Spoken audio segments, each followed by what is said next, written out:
Hi everyone, welcome to my channel Bibbidi Bobbidi Books. My name is Ellie and this is going to be my end of year reading wrap up.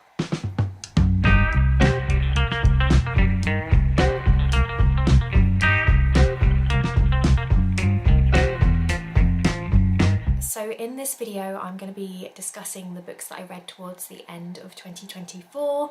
I haven't done a formal sit down wrap up video for a while, and that's because my plans kind of went out the window towards the end of the year. I had a lot going on in my personal life. I completed the house sale for my house in Norwich. I've moved across the country. I'm now staying with my in-laws, separate from my husband who's still back in Norwich staying with friends so that he can work his notice period. And we've been doing all the paperwork for our new house purchase. And alongside that, I've also had a loss in the family, had to travel for a funeral, and we've also had the holidays, and that's also quite a stressful time because, you know, my family and my husband's family live quite far away from each other, so it's always a little bit of travelling and things to try and make sure that we see everyone during the holiday season. And it's also the first Christmas that I've had since losing 2 family members this year, so it's been a tough end of the year really, quite a lot of stresses and things like that. So basically, long story short, my reading has kind of gone out the window, my TBR plans kind of went out the window, my filming schedule went out the window, and I hope that's okay. But I am going to discuss the books that I did manage to read towards the end of the year in this video now for you. I hope you don't mind the wait.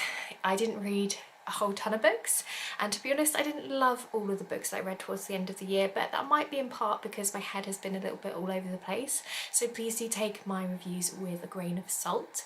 But yeah, let's get into it. So the first book that I wanted to talk to you about is actually a really positive one that I absolutely loved and you've probably heard me talking about before, and that is Dark Matter, a Ghost Story by Michelle Paver. I'm going to put a picture on the screen for you because a lot of my books are in storage at the moment, or they're in Norwich, or they're here, and I don't know I don't know where anything is at the moment, so I'm just going to put up a picture on the screen for you. I hope that's okay.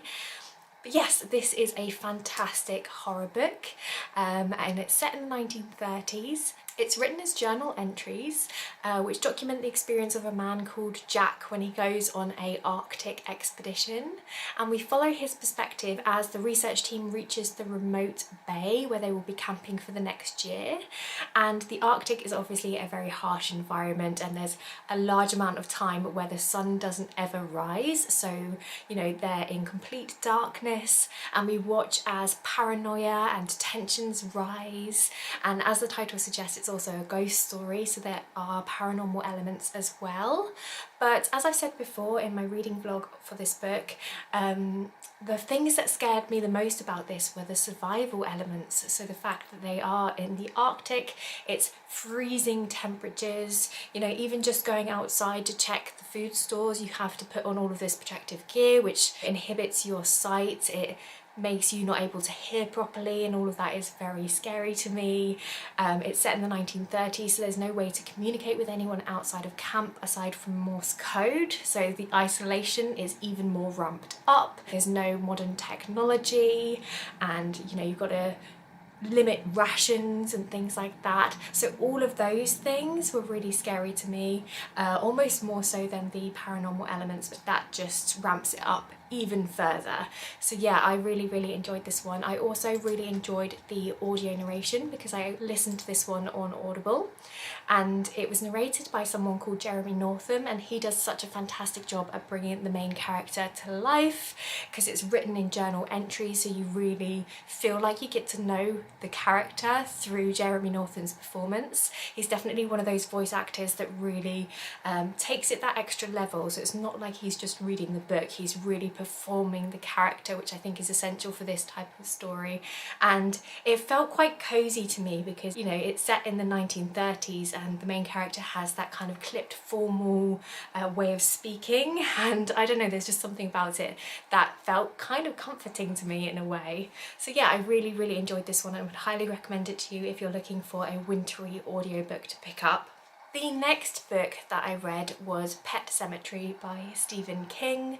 So this was a buddy read with my lovely friend John over at Disquiet and Dragons. I know that he really enjoys Stephen King's horror books and he really loves this story, so I was excited to get into it.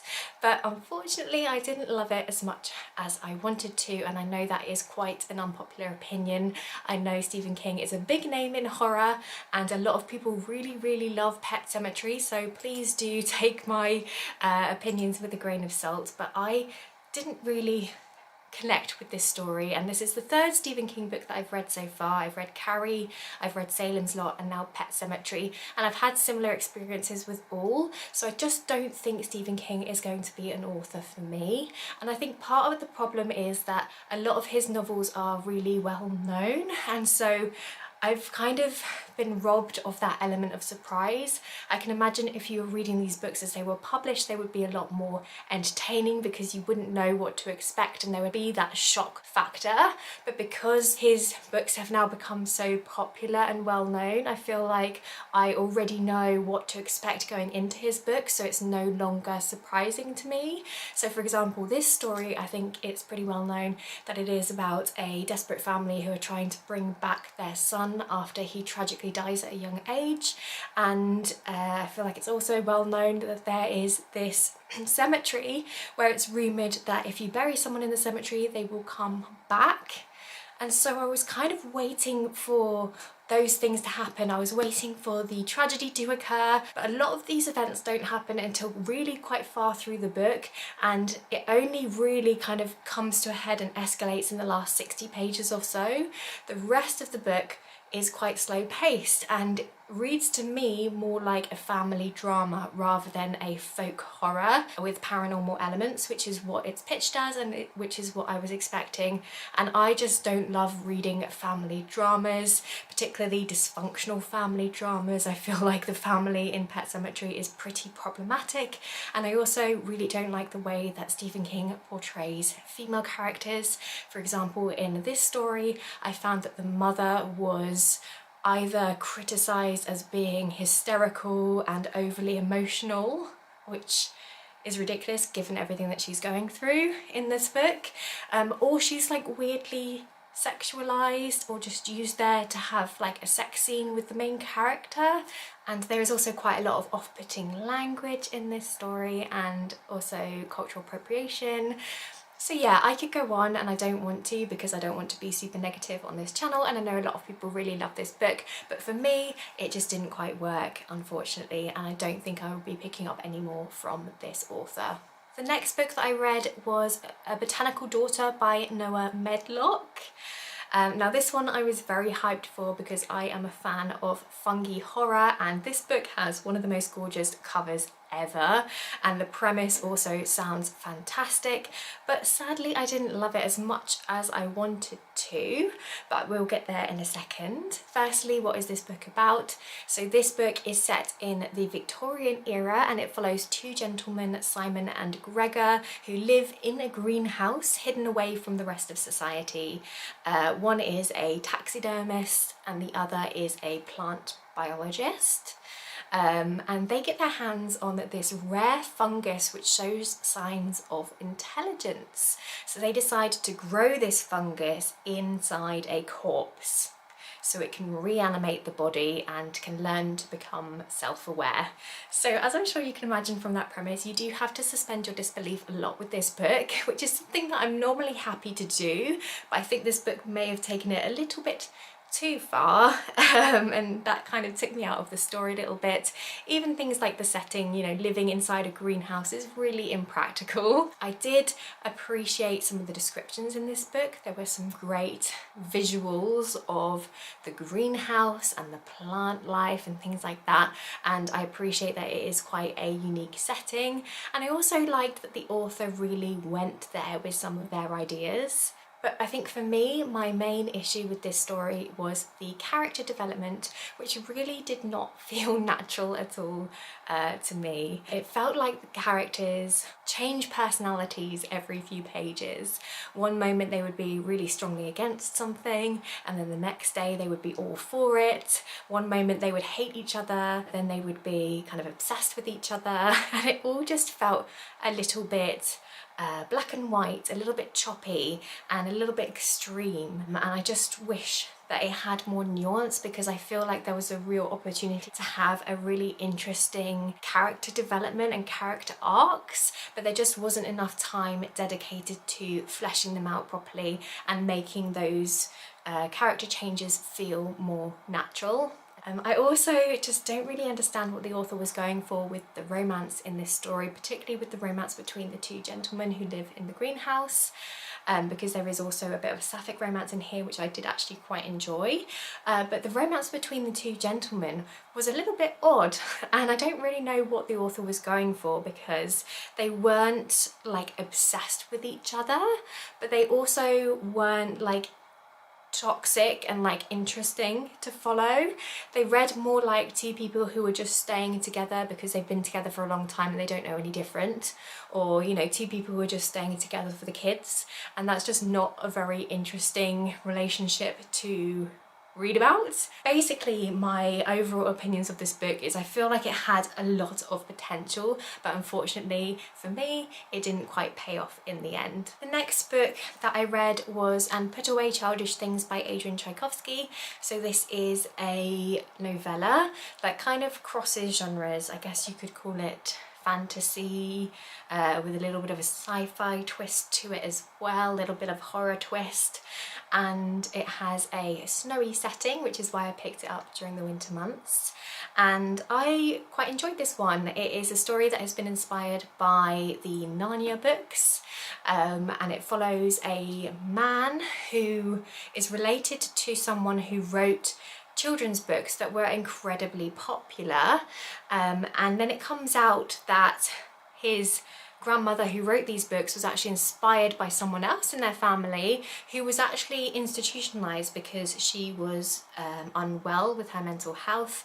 She told everybody that she was from this fantasy world called Underhill and that it exists, and that is what these children's stories were based on. And then everything kind of kicks off when our main character gets kidnapped by this cult who believe that Underhill is real and that he is like the one true heir who can go there and can save it. And it's a portal fantasy, and the world of Underhill is very Narnia-esque, but it's Narnia but twisted, Narnia but not necessarily a happy place. So I like that, you know, it's got that kind of snowy setting. There is a moment with the wardrobe that kind of leads to the other world. You have a character who is like Mr. Tumnus, is that his name?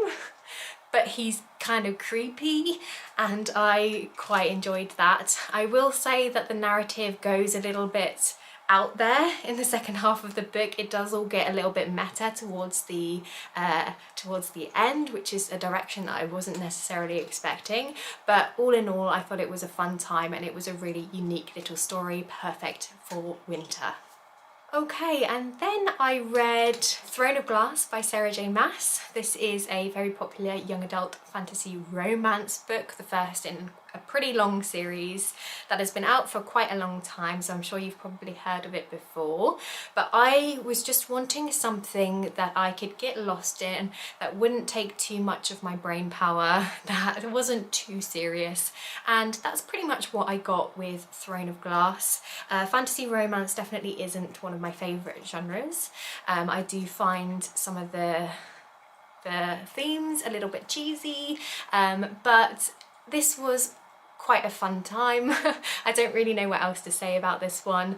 In this first book we follow our main character Selena, who is a deadly assassin, and she is broken out of prison at the beginning of this first book, and she is put into a series of trials to try and win a place as the king's special guard, I guess. Wow, the details have not stuck with me. You can tell that my head has been a bit all over the place here. Basically, she goes into a series of trials and she trains up for these trials, and she meets the king's guard, who is of course handsome, and she also meets the prince, who is of course handsome, and there's a love triangle between them, which I find a little bit weird. I didn't love the whole love triangle romance plotline in that first book, but there's also secrets that Selena is discovering, particularly around the castle. She's discovering secrets about herself as well, well. There's more than meets the eye with Selena, shall we say. And you know, the second half of this book was definitely better than the first half for me, and I did quite enjoy it by the end. So then I decided to go straight into the second book, which is Crown of Midnight, and I enjoyed this one a whole lot more than the first book. The second book had a lot more going for it. In terms of our main character, we actually got to see her as an assassin, whereas in the first book we were just told that she was this deadly assassin. In the second book we actually get to see her doing the work, and I quite like that. Our main character is also dealing with some PTSD and anxiety, and I quite like that that's represented in this story. And she's going around a castle finding hidden doorways, finding hidden crypts and clues, and I'm a sucker for all of those things. It's got a really fun aesthetic. It's also perfect for winter because there's part that takes place during Christmas, although it's not called Christmas, I think it's called Yulemas, and it's snowy at times, and we're finding out a little bit more about like a rebellion brewing, about how the magic works in this system, because in this world magic has been banned or is no longer around, and we're finding out a little bit more about that. There are these weird marks or these kind of symbols that keep cropping up, and we're finding out about that as well. There's also different sort of creatures and things. So yeah, I quite enjoyed this second book actually. I felt like it was much more interesting than the first book. And then I went into Heir of Fire by Sarah J Maas, and I read, I think I've got the book here actually. I read the first 136 pages, and then I decided to put it down because, to be honest, it kind of lost my interest a little bit, and I was also a little bit confused. And then I did some research and I found out that there was actually a prequel to this series, and I think I should have read that first before going into this one, and that might have given me a bit more background knowledge about some of the stuff that's going on here. So I've decided to put this one down for now. Sorry, my camera battery just died, so I just went and switched out the battery, so apologies if the lighting has changed or the angle. But the last book that I wanted to talk to you about is The Christmas Tree Farm by Laurie Gilmore. I picked this up in December, and this is obviously a cutesy romance. It says in the front, for anyone who has ever wished Hallmark Christmas movies were steamier, this one might do the trick. And that's exactly what this is. It's a cheesy Hallmark Christmas movie with spice. And I think that's all you really need to know about this one. We follow our main character, Kira North, who is from a wealthy background, but she's never really done anything for herself. So she decides to move to this remote town and to reopen a Christmas tree farm. And there she meets the love interest Bennett, and they have Christmas together. I feel like that's all you really need to know. You know, there's Christmas markets, she runs a Christmas tree farm, there's hot chocolate, it's cozy, it's Christmassy, it's cutesy, and I think as long as you take it for that, then you'll have a good time with this one. It really is quite superficial and surface level. The characters aren't particularly well developed, I would say. Our main character, Kira North, says that she's had quite a dark past, that she always goes for the wrong guys, and she's always, you know, got into trouble and things like that, but that doesn't really fit her character in this story at all, or really affect her. The love interest's flaw is that he's a fixer and he tends to help people too much to a fault, but again, it's not explored in too much depth, to be honest. And of course there is miscommunication in here, and there's just, you know, tension that's put between the characters just for the sake of the story, which doesn't necessarily really make that much sense, to be honest. It felt a little bit forced, the tension in this book. And I will say the romance was a little bit vanilla, you know. It wasn't anything particularly out there. There was actually one line in here which I thought was quite funny, where Kira described what Bennett was saying as like a really filthy thing to say, and then what he actually says really wasn't that shocking. So yeah, I feel like their romance, you know, it was quite vanilla, but what can I say? I mean, it's just a Christmassy book. If you want a light festive read, then you might enjoy this one. Was it the best romance book I've ever read? No. Did I enjoy it? For what it was, yeah. So there we have it. That brings me to the end of this wrap-up video. I hope that you've enjoyed it. Please let me know if you've read any of these books before and what you thought. Did you agree with me? Did you disagree with me? Either way, I'd love to hear from you in the comment section below. As always, don't forget to like this video if you did like it, subscribe if you want to see some more from me, and I guess I'll see you next time with another video. Bye!